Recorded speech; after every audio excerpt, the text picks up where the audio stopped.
Moi, je suis là pour vous raconter une petite histoire. C'est l'histoire de l'application qu'on développe dans ma boîte qui s'appelle One2Team. Donc moi, je suis là depuis 3 ans et demi. Et du coup, j'ai vécu un peu cette histoire-là. On avait une appli monolithique qu'on n'arrivait plus à maintenir. Et du coup, maintenant on est dans une situation bien meilleure. Vous allez comprendre un peu tout ce chemin qu'on a fait, quoi. Vous pouvez me retrouver sur Twitter, voilà, si ça vous intéresse. One2Team, c'est une société qui fait de la gestion de projet en SaaS. Et nous, on est l'équipe front, donc on fait en sorte que les gens se servent de notre produit pour plus que du reporting. Donc il faut que l'expérience utilisateur soit efficace.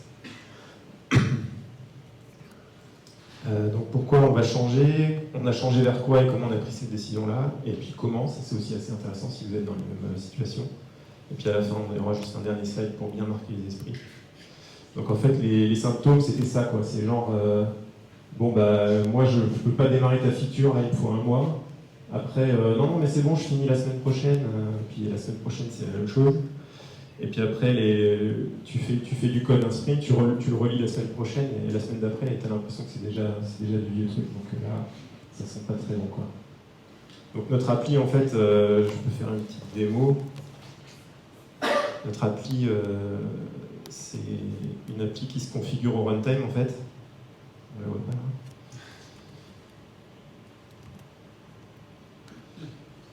Je pense que j'ai partagé qu'un seul onglet, en fait. Il faut que tu te déconnectes, puis après tu choisis la source d'abord. Ouais.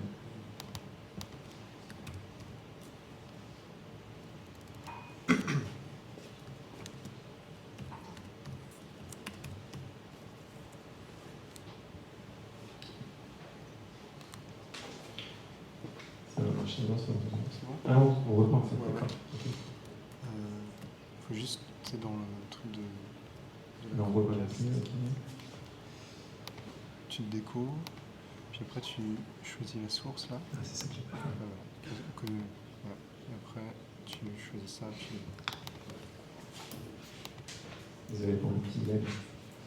Donc en fait, nous, on fait des choux et des carottes. Donc notre appli, la première chose qu'elle fait, c'est télécharger la configuration, en fait, des données qu'elle veut représenter, et ensuite elle les représente. Donc c'est ça un peu l'originalité. Mais après, elle n'est pas très compliquée, quoi. Donc là, c'est par exemple une vue tabulaire. On a aussi une vue un peu plus genre Trello, hein. Et donc voilà, c'est ça notre appli. Et puis après, il y a d'autres modules, mais les modules, on les maintient pas trop, nous, dans l'équipe, là. Et puis on peut filtrer la donnée. Voilà. C'est juste pour vous donner une idée un petit peu de ce que ça fait.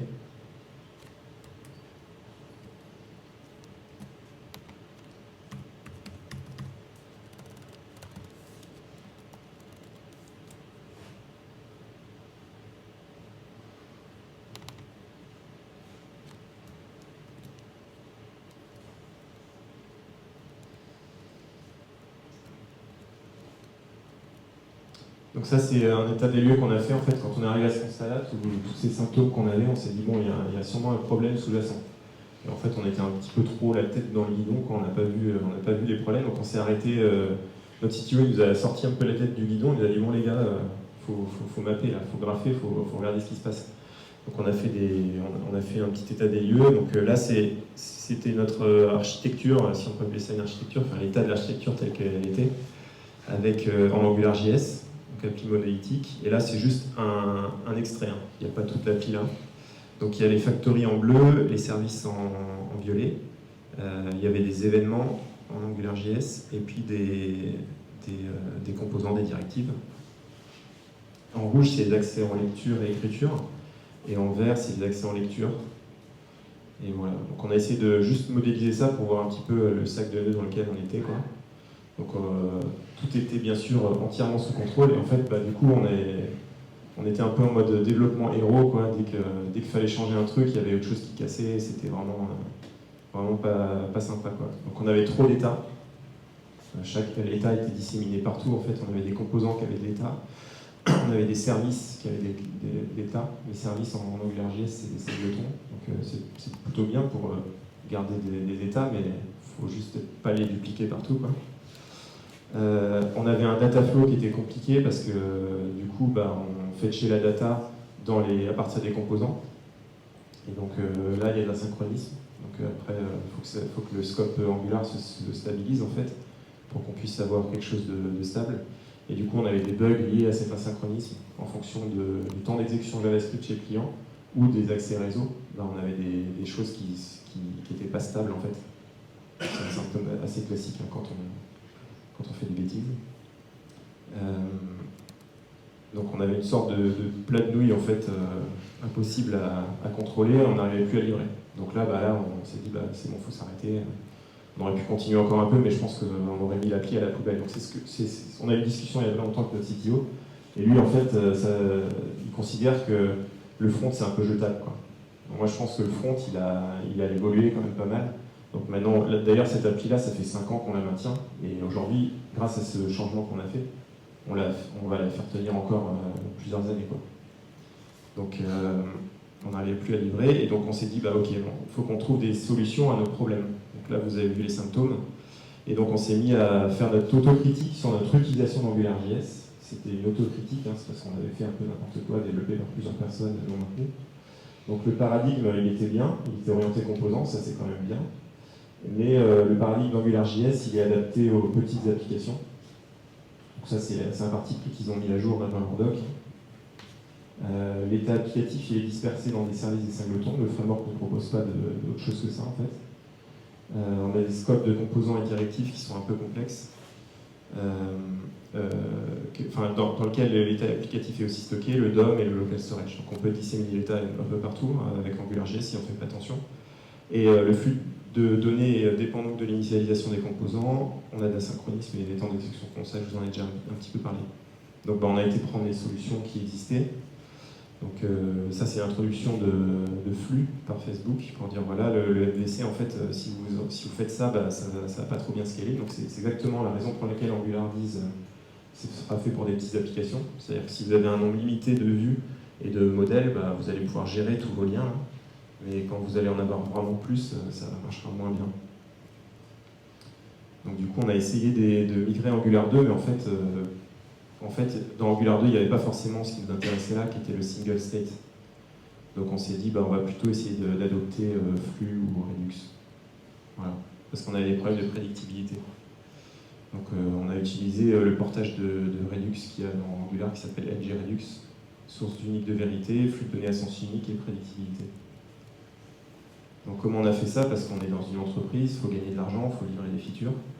Donc en fait, on a pris les features qui étaient là, qu'on n'arrivait plus à développer avec l'ancien système, qu'on avait trop de mal. Et puis on s'est dit, bon allez, est-ce que vous voulez bien investir? Et on parlait dessus, quoi. On essaye d'utiliser ngRedux pour faire ces nouvelles features. On sait qu'on a une application complexe, là. On va essayer d'isoler ça, et est-ce que vous êtes prêts à mettre un peu d'argent sur la table pour qu'on investisse dans ngRedux, quoi. Donc on a fait un POC qui a été très très vite, et tout de suite on a vu les bénéfices. Et puis après, on s'est dit, il ne faut surtout pas qu'on arrive à la même situation dans notre utilisation d'AngularJS, donc il faut qu'on progresse, qu'on soit meilleur, qu'on ait une continuité en fait dans l'architecture. Et donc là, on a simplement logué en fait toutes les décisions qu'on prenait. Et ça, je vous dirai ce qu'on en a retenu nous sur ce chemin-là, quoi. Donc c'est ça en fait. Donc comme on est face à une application existante où il y a beaucoup de legacy. Donc il nous fallait forcément créer une frontière, c'est ce qu'on appelait la façade. Donc les nouveaux composants qui utilisent Redux étaient dans un data flow propre, et tous les anciens en fait ils pouvaient s'adresser aux nouveaux composants à travers une façade. Donc on construisait en fait un mur entre deux univers, pour pas que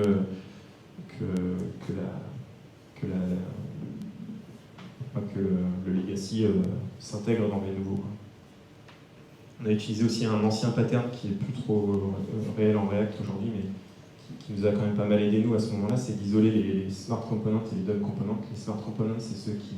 Je vais commencer par les DOM. Les DOM, c'est ceux qui font de la visualisation pure. Ils ont une donnée initialisée, ils la visualisent, puis quand elle change, ils remettent à jour la visualisation. Et les smart, c'est ceux qui sont connectés au store et qui font des choses plus complexes, qui ont la responsabilité de prendre la donnée qu'il y a dans le store, la transformer pour qu'elle soit visualisable facilement et instancier le composant de données. On avait beaucoup de middleware à l'époque, Donc après, on a encore changé ça. On s'est mis en place une nomenclature d'action pour normer un petit peu tout ce qui se passait dans l'appli. Et puis on a aussi raffiné notre process de conception. Donc c'est quoi un process de conception? Même aujourd'hui, ça c'est toujours en cours. Donc la première chose qu'on fait, c'est designer la structure de données dans le store. Les réduceurs, c'est ce qui transforme, les données, enfin c'est ce qui transforme les actions et qui les stocke dans le réduceur, et l'arbre de composants. Ça, c'est nos pratiques de conception actuelles. Et puis ce qu'on a vu, c'est qu'effectivement les anciens composants ont toujours les mêmes problèmes. On n'a pas fixé les anciens problèmes dans l'ancien monde. Et puis on avait aussi des composants partiellement réduxés qui devaient maintenir également un état local. Donc notre façade, elle n'était pas parfaite, quoi. Après on s'est dit, Edge Redux c'est bien, et on ne veut pas se battre contre les denses non plus. On voit qu'AngularJS c'est mort. Du coup on s'est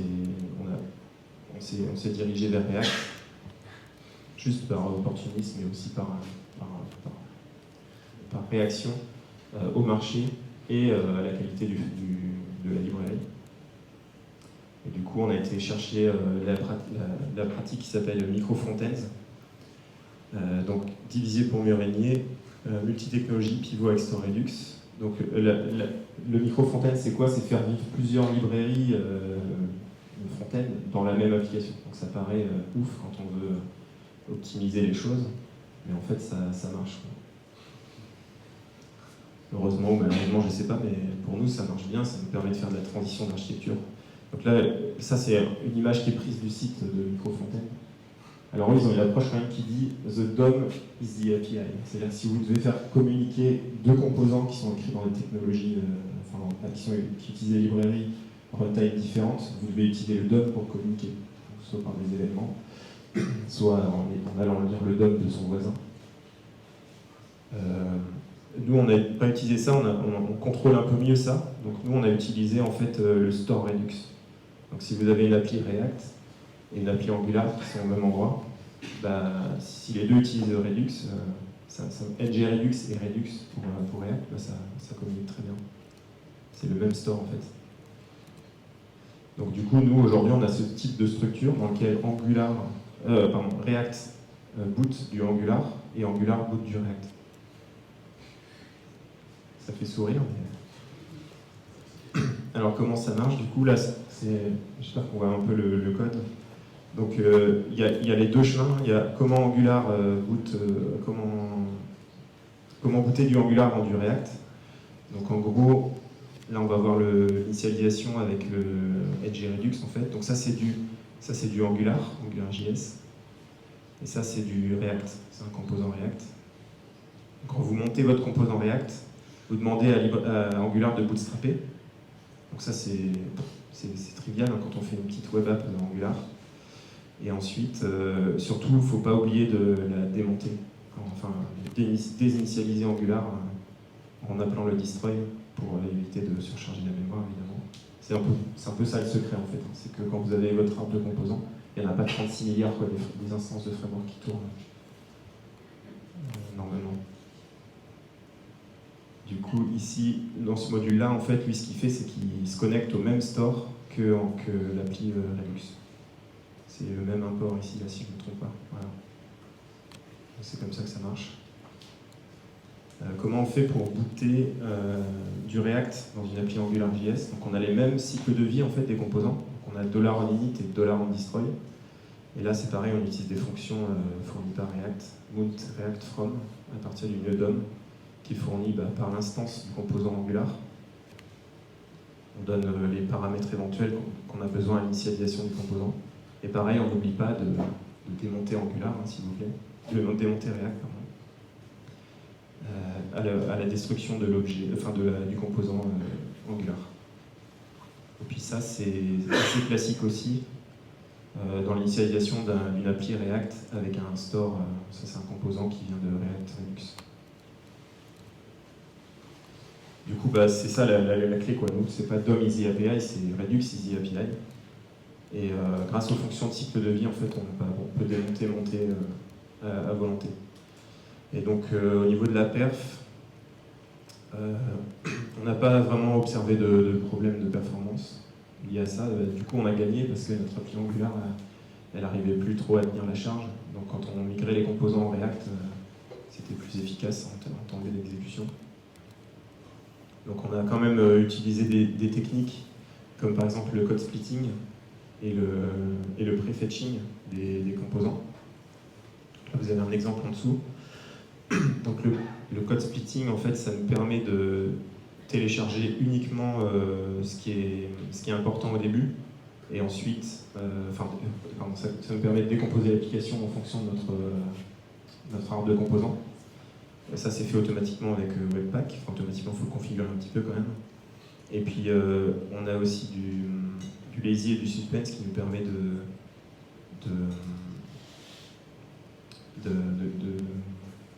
charger seulement charger les bouts JS seulement quand le composant est appelé dans l'arbre.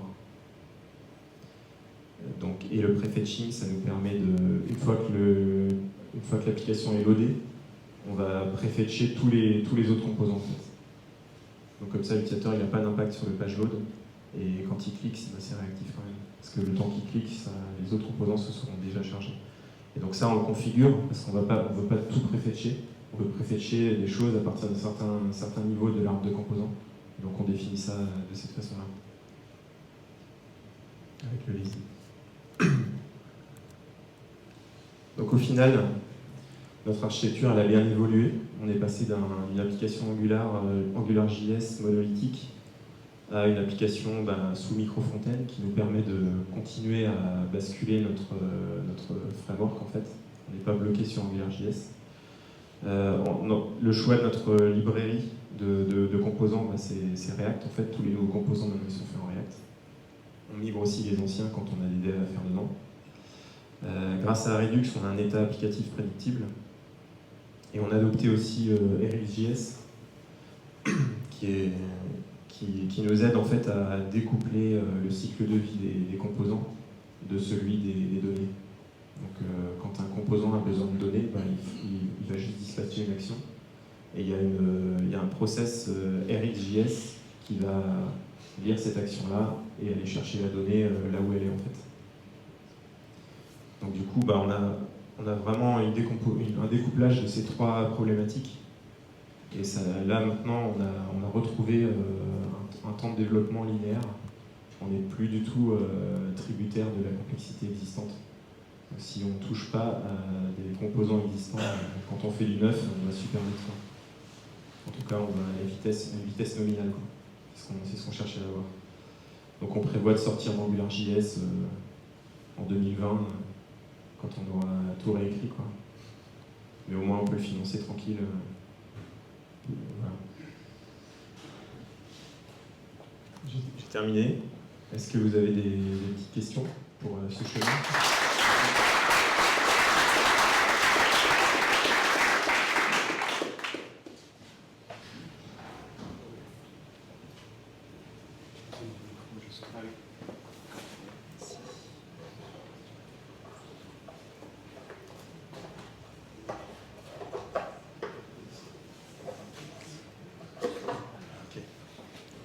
Y a-t-il des questions?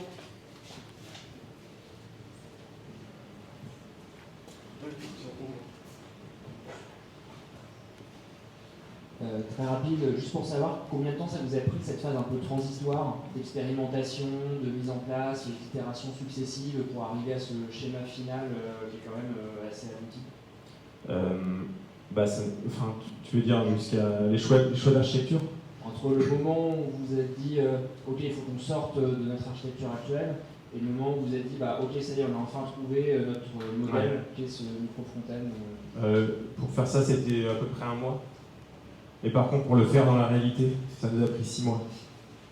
Le moment où le client il télécharge du React et du Angular, tu vois. Le moment où on s'arrête, ça c'était 6 mois. Vraiment le plus dur, ça a été de découper notre application Angular.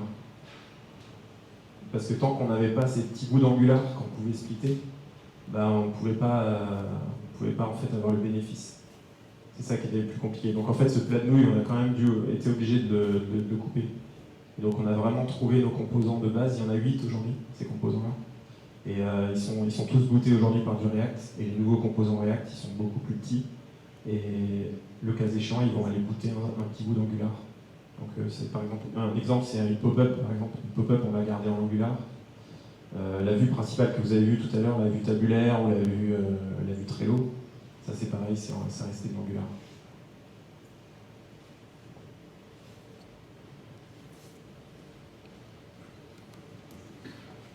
La question que j'avais, c'est comment vous testez?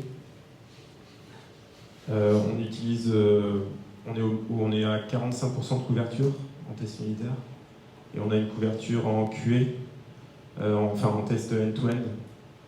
Comment on teste? En fait, on a des outils de chaque côté, en fait, côté Angular et côté React. Côté React, on utilise Enzyme et Jest. Et côté React, et côté Angular, on utilise la stack de base de TU de l'Angular. Et le fait de monter des composants React dans l'Angular et inversement, Ouais. Bah après, ça pose pas trop de problème? Non, ça pose pas trop de problème. En fait, tu moques et puis tu dis ok, ma responsabilité c'est de monter un autre truc que je contrôle pas, et du coup tu vérifies peut-être juste la div ou un truc comme ça. Alors, merci.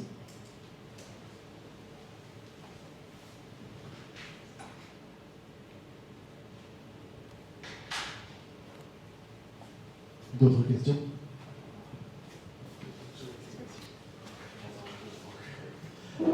Merci pour le talk. Du coup, vu que le Redux, vu que tu as toujours l'Angular quand il est au milieu, du coup ça coupe le contexte. Tous les composants React insensés par l'Angular, ils récupèrent la data que par les props, il n'y a jamais aucun connecteur sur le Redux. Dans les composants React? Ouais. Non, si les composants React ils sont connectés au store. En direct, même quand ils sont instanciés par Angular, Ouais. Ça casse pas le contexte. Non, ça casse pas le contexte du tout. En fait, il y a un data store unique, enfin un Redux store unique, et quand tu initialises ton API React par de l'Angular, elle prend en paramètre ce store. En fait. D'accord. Donc la connexion que tu vas faire dans ton composant React en dessous de ça, ça va prendre le Redux store le même. En fait. Ok, il repasse le contexte, donc tu peux déjà commencer avec. Ouais. Ok. C'est ce qui nous sauve en fait. C'est comme ça qu'on a réussi. Mais...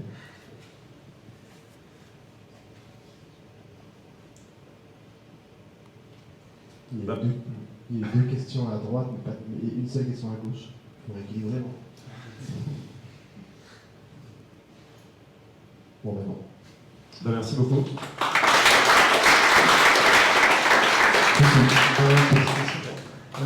Enfin, du coup, vous avez plusieurs frameworks différents dans la même appli, et donc potentiellement vous pouvez en intégrer plus sur Vue ou d'autres choses.